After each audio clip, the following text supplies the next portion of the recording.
असं काहीतरी खायला मिळणार म्हणून मुलं खुश असतात. पण खरं तर हे आज घरी खायला करणार नाही आहे. आज आलेली आहे चॉकलेट ब्राउनीची ऑर्डर. त्याच्यासाठी ते चॉकलेट मी 100 ग्राम घेऊन ते चॉप करून घेतलेलं आहे. त्याच्यामध्ये घालण्यासाठी 30 ग्राम बटर घेतलं आणि दोन्ही ते डबल बॉईल करायला ठेवलेलं आहे.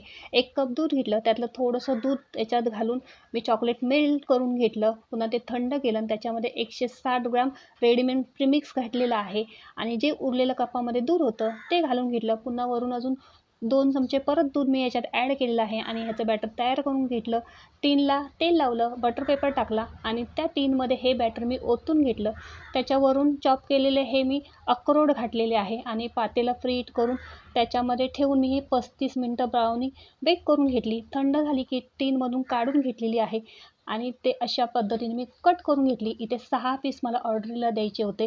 तर ऑर्डरीचे पीस मी बाजूला काढले आणि 2 पीस उरले होते. ते आता थोडे थोडे करून आम्ही सगळे घरात टेस्ट करणार आहोत. आणि ही आपली पॅकिंग ब्राउनी झालेली आहे ऑर्डरीची. आणि चला आता ब्राउनी मी टेस्ट करते आणि खरंच ब्राउनी चवीला खूप सुंदर झालेली होती.